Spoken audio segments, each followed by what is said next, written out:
Okay, so a while back I made a video about projective geometry and how to think about points in projective geometry. And I want to continue and make more videos, but unfortunately I can't really draw well in 3 dimensions. But luckily Desmos now has 3-dimensional graphing, so I can just use Desmos. And so in the last time I talked about how to think about points in 3-dimensional space or in projective space. And the point was that if you're sort of living at the origin over here, then you can think of any point in the plane as something that you're looking up at, where the point is living in the plane z equals 1 and sort of like the ceiling, and you're looking up at the ceiling. And your line of vision will trace out a line through the origin in 3-dimensional space. So from here we get a point correspondence between points in the plane z equals 1 and lines through the origin in R3. And it turns out that the lines through the origin actually encompass a little bit more than the points on the plane, because they also include these lines which are perfectly horizontal. And so this sort of corresponds to you looking perfectly horizontally, and as you can see, you don't really see anything of the plane. But what this sort of corresponds to is looking at a point which is infinitely far away, because if we sort of imagine ourselves looking up at this point, and then we angle ourselves a little bit more, and the point goes further away from us, then as the point keeps on going further and further away, we end up sort of looking horizontally eventually, and the horizontal view should be a point which is sort of infinitely far away in that direction.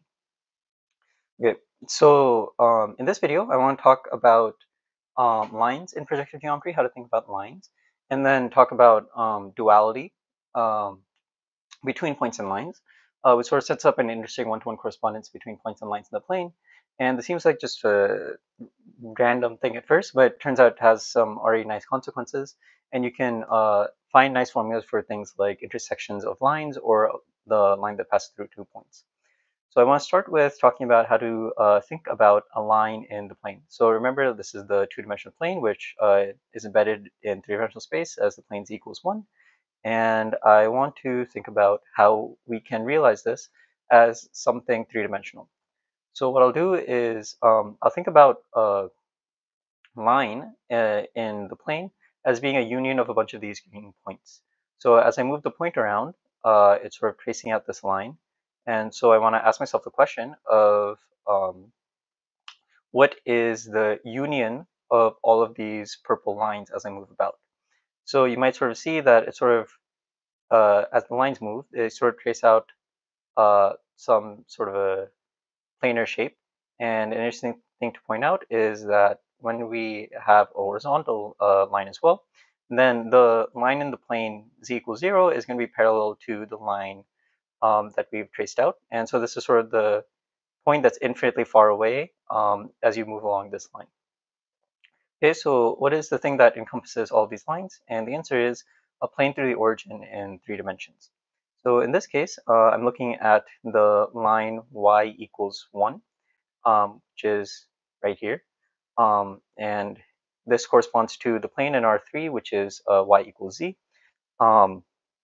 which I'll explain later why that is. But as you can see, as I move around this line, the purple line will always lie in the plane. So this orange plane is indeed the union of all of the purple lines that we have. And so what that means is that to any line in the plane, we can associate a 3-dimensional plane through the origin, which will be the union of all of those lines. And thus we can represent the line in a plane as sort of a plane 3-dimensional space corresponding to the real projective plane. Okay, so now I want to write some equations to go along with this. So first we have to ask, how do we express a line in the plane?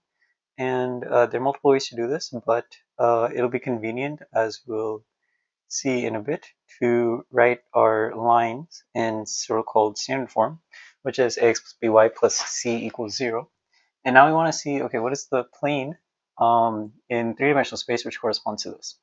So what we can do is we can look at a point over here, which is has some coordinates x, y, z. And we want to say that the projection of that point onto the z equals 1 plane should lie on the given line. So what that means is, let's say that we have some projective coordinates, x, y, z, then these will correspond to the coordinates in the plane, which will be x over y, x over z, y over z, and 1. Remember that you can just divide through by any real number. And so if you divide through by z, then this is the coordinates in the plane that you get. And in order for this to lie in the line ax plus by plus equals 0, we need that the equation a times x over z plus b times y over z plus c is equal to 0. Or alternatively, we can multiply by z and see that this is just ax plus by plus cz is equal to 0. And so there's somewhat of a sneaky way that we could have gotten this, which is to say that we replace the x and y over here with a capital X and a capital Y.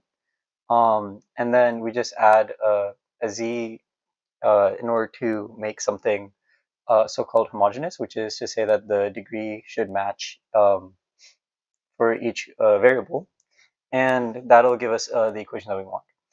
So to get from here to here directly, one way to do it, which is sort of maybe a cheating way, but it's a nice way that generalizes, is to say that this equation is homogeneous, which means that everything in the exponent of any variable is 1, but something with exponent 2 or 3 could also work, so long as all the variables have the same exponents. And so what that means is that if, say, alpha, beta, gamma is some solution to this equation, then any multiple, lambda alpha, lambda beta, lambda gamma, will also be a solution because each coefficient over here will be just scaled by lambda.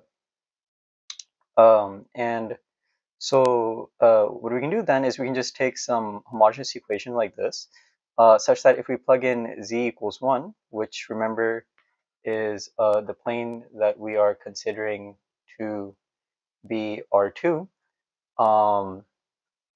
then the intersection of these two equations will recover for us the equation ax plus by plus c equals 0.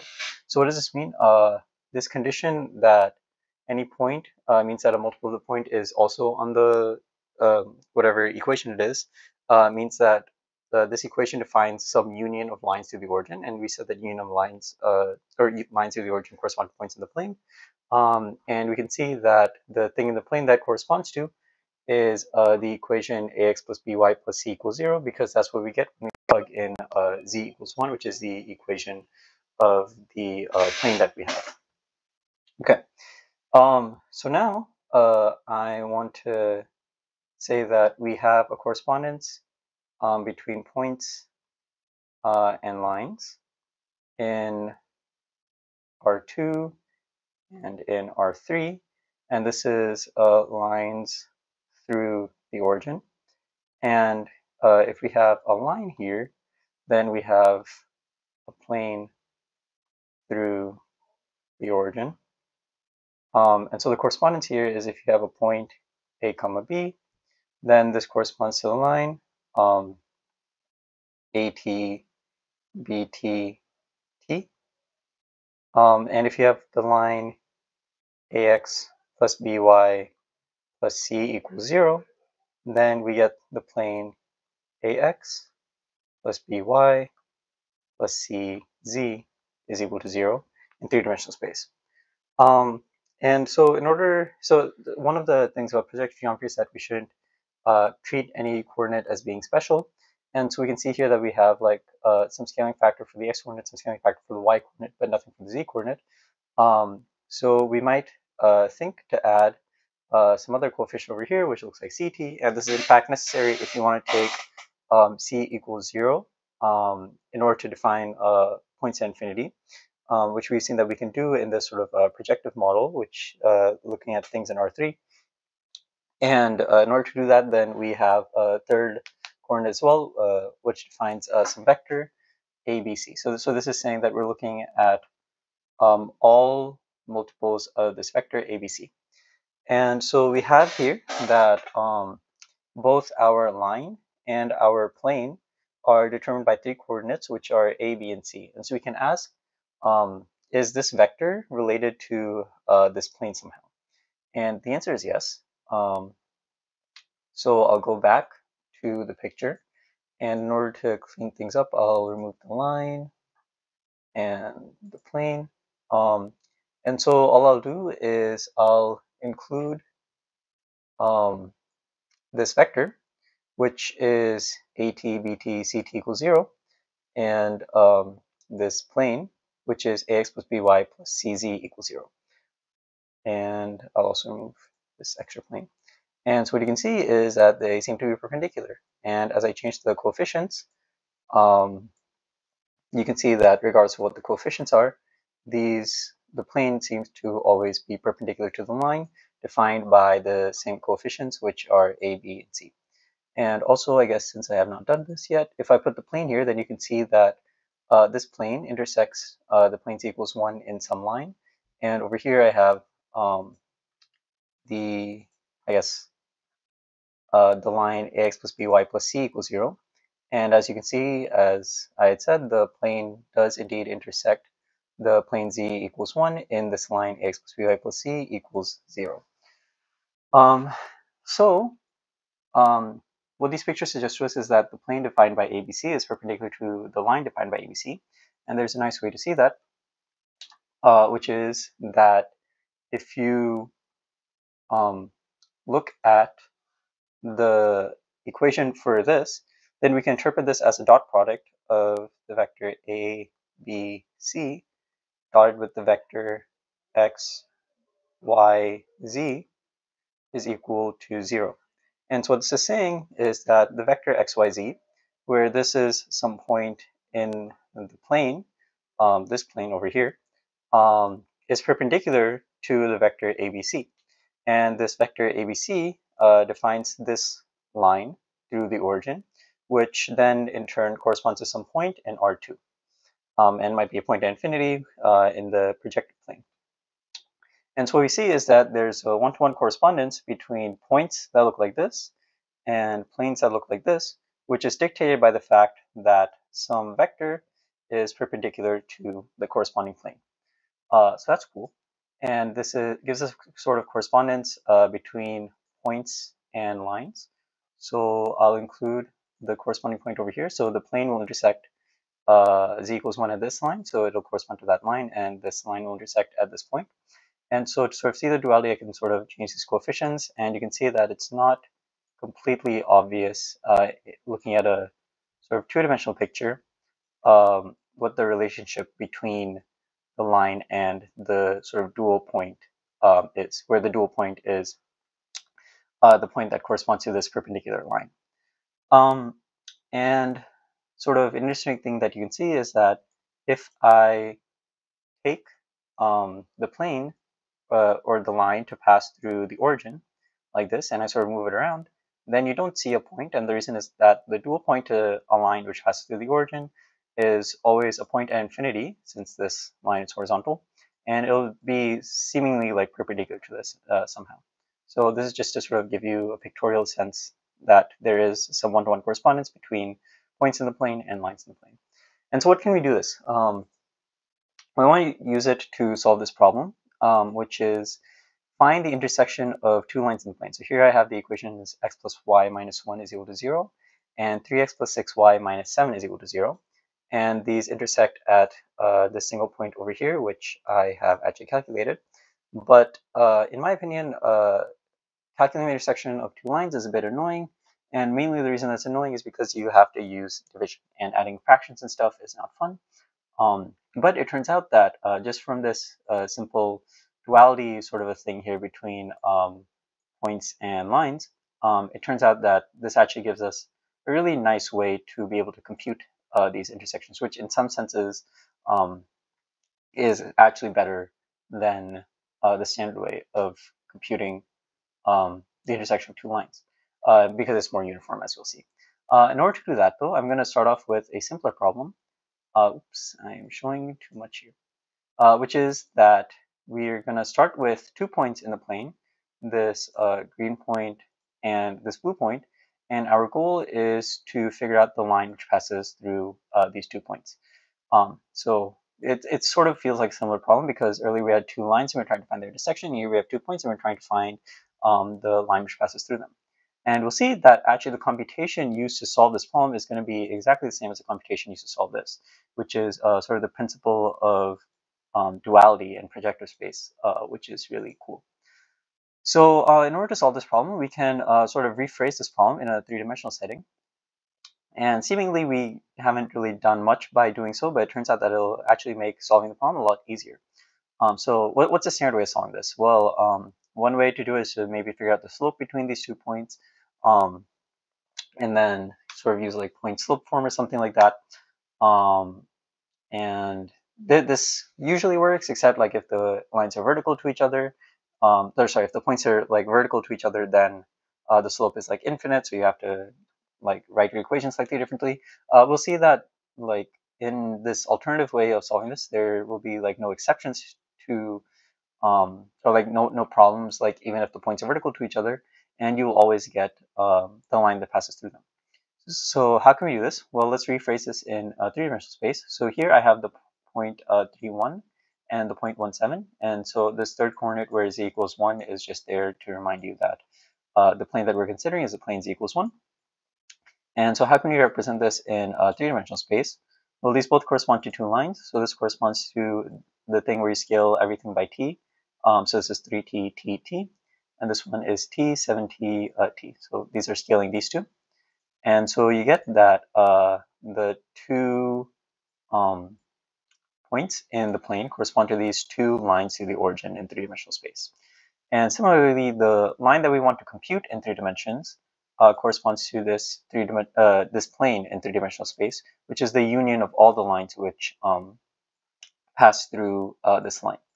So then our problem becomes, rather than trying to compute the line which passes through 2 points, we can sort of remove the 2-dimensional part and look at the 3-dimensional picture and ask the question of what is the plane which contains these 2 lines. And so this may seem like a more difficult problem because we've increased the dimension, or depending on your viewpoint, we haven't changed the problem at all. But at the very least, it doesn't seem like we've made the problem easier. But it turns out that in 3 dimensions, we have a very nice trick to be able to figure these out. And the point is that every plane is perpendicular to a unique line through the origin. And that's because a plane is 2-dimensional and a line is 1-dimensional. And so every plane has a unique perpendicular line. And so if we can compute this perpendicular line, then I guess I should extend this line a little bit. Then we can compute the plane itself.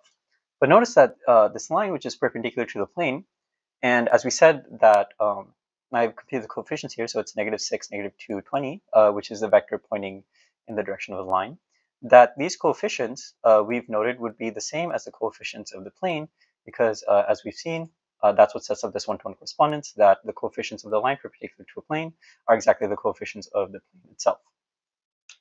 And so in order to compute this plane, we just have to compute this perpendicular line. But notice that this line that's perpendicular is also perpendicular to the green and blue point, or the green and blue lines. And so if we represent the green and blue lines by vectors, like say 3, 1, 1 and 1, 7, 1, then we can compute what this third one is by using our special trick in 3 dimensions called the cross product. So in our case, what we have is we have 2 points, which are 3, 1, 1. And so this corresponds to the point 3, 1 in the plane, and 1, 7, 1, which corresponds to the point 1, 7 in the plane. And so what we can do is we want to find some, so this is some vector v, this is some vector w. What we want to find is some vector u, so that u is perpendicular to v, and u is perpendicular to w. And so what this will mean is that u is perpendicular to the plane P, where the plane P contains both vectors v and w. Oh, you cannot see that. There we go. So again, we have some vector v, which is this, some vector w, which is this, and we want to find a perpendicular vector u, which is perpendicular to v and w, and so it'll be perpendicular to the plane P that contains both of them. And so we want to compute this plane P, and the way we'll do this by computing this vector U. And so in order to do that, what we can do is we can take just U is equal to V cross W. And so what this will give us is I, J, K, and then 3, 1, 1, 1, 7, 1. And so the first coordinate, for example, would be negative 6i. And then the second one should be minus 2j. And the third one would be plus 20k. Hopefully I did that correctly. And if we look back here, then yeah, that's what I've written down here. And so that's the vector that corresponds to the perpendicular to these two lines, which is the vector negative 6, negative 2, 20. And as we can see that if we put these coefficients, which we obtained just by taking the cross product of these two vectors into a plane, then this plane, in fact, does contain both of these lines. And now what we can do is we can go back to the two-dimensional picture and look at how each of these intersects the planes equals 1. And so we have the line 3.311 and the point 171. So these correspond to the point 3.1 and the point 1.7. And we can look at, okay, how does this plane intersect the line? Well, that just happens by setting z equals 1, because z equals 1 is the plane R2 that we're looking at. And if we do that, we get this equation, negative 6x plus 2y minus 2y plus 20 is equal to 0, which is the standard form, as I've mentioned. And we can see that indeed this line does contain both of these points. And so you can verify for yourself that if you plug in the coordinates 3, 1 into this line, then you get, for example, negative 18 minus 2 plus 20 is equal to 0. And similarly, 1, 7 also satisfies this equation. So this is neat because it allows us to solve for the equation of 2 points, which doesn't treat one point as being special, as sort of being the sort of I guess if you wanted to solve it using finding the slope and then using the slope point form, then you have to treat one of the points as being special in order to take the slope from that point. But in this case, we're sort of treating both points equally because we're just taking the cross product. And like if you swap them, then you'll just get negative of this vector, but that doesn't really change the final answer. So another nice thing about this is that if you sort of have the two vectors being vertical to one another, then the cross product doesn't really care. It'll still give you the right answer. And even if the 2 points are actually the same, then what will happen is that this k coordinate is going to be, wait, what? Oh yeah, if the 2 points are the same, then each of these coefficients are going to be 0. And so if each of the coefficients is equal to 0, then that's not a legal point in projective space, because if you remember, we said that projective space was all non-zero vectors, because any vector is equivalent to a 0 vector by scaling by 0, so we want to sort of ignore that point in three-dimensional space. And so the fact that this gives you an answer of 0, 0, 0 sort of corresponds to like an error message, which says that if the 2 points are the same, then there is no point that passes through, there's no line that passes through both of them, or there isn't a unique line. And you'll see this error message come up similarly when we try to compute this other problem. Okay, so now we want to compute this problem of finding the intersection of two lines. And we'll see that's actually pretty much the same problem, except it's just conceptually a bit more confusing because there's more stuff going on. So we can convert this problem into a three-dimensional problem by saying, okay, let's look at the plane which passes through one of these lines, which is the blue line, and then the plane which passes through the other line, which is the green line, and these both intersect at the origin because we're looking at the planes that go through the origin. And so what we want to do is we want to compute this purple point over here. And this purple point corresponds to the line, some line through the origin. But the thing is, if I get rid of this blue plane, then we see that this purple point, because the purple point lies on the green line, then the purple line has to lie on the green plane. And similarly, if we get rid of this one and put back the blue plane, then we see that because the purple point lies on the blue line, it also has to lie on the blue plane. Okay. So what that means is that this purple line has to lie on the intersection of the blue plane and the green plane. And so again, we can sort of get rid of our two-dimensional picture and try and solve the three-dimensional problem of if I'm given two planes in 3 dimensions which pass through the origin, then how can I figure out the line which passes through both of them? Again, this seems like a seemingly more difficult problem than we start off with in trying to compute the point of intersection of two lines, but it turns out that this will actually be easier to solve. So how can we do this? Well, we can notice that, again, we're going to use this duality sort of thing, where to each plane we have a unique perpendicular line to the origin. And so this blue one will correspond to this blue line, which will, because the lines that I've chosen were x plus y equals 1 and 3x plus 6y equals 7. And so those correspond to these two planes. And if we replace the coefficients of the planes with the coefficients of some lines, then we get this line t minus t, which corresponds to the blue plane, and this other line 3t 6t minus 7t, which corresponds to the green plane. So in order to clean things up, I'll sort of remove the blue plane and the green plane from the picture. And if we sort of look at things from a certain view, then we can see that the purple line is perpendicular to both the green line and the blue line. And the reason for this is, for example, if I put back one of the planes, the purple line lies completely inside the green plane. And we know that the green plane is perpendicular to the green line, and so we know that the purple line is also perpendicular to the green line. And similarly, if we put back the blue plane, then because the purple line lies in the blue plane, it also has to be perpendicular to the blue line. So now we have reduced our problem to finding, again, some vector which is perpendicular to two vectors. In this case, this green vector corresponds to one equation, and the blue vector corresponds to another equation of a line. So here our vectors are 1, 1, 1, and 3, 6, negative 7. And so in order to compute the perpendicular vector, we just have to take the cross product again.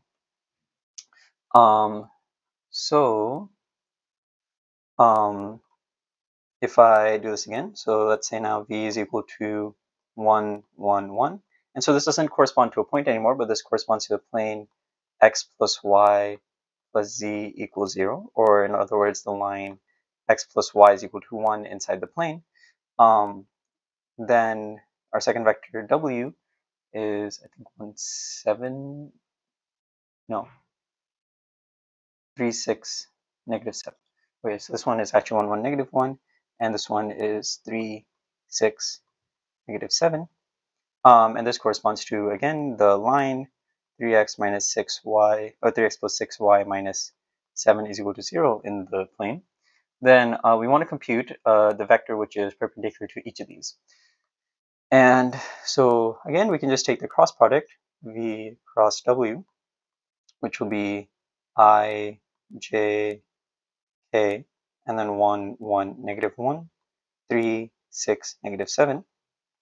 And so if we compute out what this becomes, then I'm going to cheat a little bit because I don't want to compute it on the spot. We'll get negative 1 I plus 4j minus 3k, I think. No, plus 3k. So this will correspond to the purple line that we see over here, which is perpendicular to the green and blue line. And what is the point that corresponds to this? So remember that these are actually projective coordinates, which are x, y, and z. And so if we want to compute what the actual coordinates of the point in the plane z equals 1 is, then we have to renormalize this by saying that this is equal to projective coordinates x over z, y over z, 1. And the way we can do that is just divide that by 3, and then we get that this should be the point negative 1/3, comma 4/3. And that is our answer. And indeed, if we plot the point, or let's bring back the two-dimensional picture. So we have the plane and these two lines. And if we plot this point negative 1/3, 4/3, then indeed it does lie on the intersection of the two lines. And you can check that, for example, negative 1/3 plus 4/3 minus 1 is equal to 0. And if you plug that into here as well, then you'll get 0. And to recap, how we solved this problem was we first said, okay, both of these lines correspond to two planes to the origin in 3 dimensions. And so we want to compute the line which lies on their intersection. And so in order to do that, we ignore the two-dimensional problem and say that each of these planes is perpendicular to a unique line. And so now we just want to find the line which is perpendicular to both of them, and we did that using the cross product to end up with the point in two-dimensional space. And notice that the computation is exactly the same as the computation of finding the line through 2 points, which is a bit surprising because a priori they seem like similar flavor problems, but they aren't exactly the same problem until you realize that they are exactly the same problem if you look at things through a projective lens. And this all comes again from the duality that we have over here between points through the origin in 3 dimensions and planes through the origin. And so 3 dimensions is a bit special here because you have 2 plus 1 equals 3, and so that means that a 2-dimensional thing like a plane should be should be perpendicular to a 1-dimensional thing like a line. In 4 dimensions, for example, if you tried to do this, then you would find that a 2-dimensional plane would be perpendicular to a 2-dimensional plane, and so that's it doesn't set up a correspondence between points and lines there. But now I said that this was a bit better than the standard method of computing things, and the reason is, well, first off, you don't have to divide at all until you get to the very last step where you just divide by this k coefficient, and so you don't have to deal with any arithmetic of fractions. And what's better is that you can check for yourself that if these 2 lines are parallel, then usually you just give up and say, oh, there's no point of intersection. But you can check for yourself. Take an example of 2 lines which are parallel, and you'll find that the k-coordinate is 0. I mean, that makes sense because the cross product over here will end up being 0. And this k-coordinate being 0 means that you can't divide by the z-coordinate, right?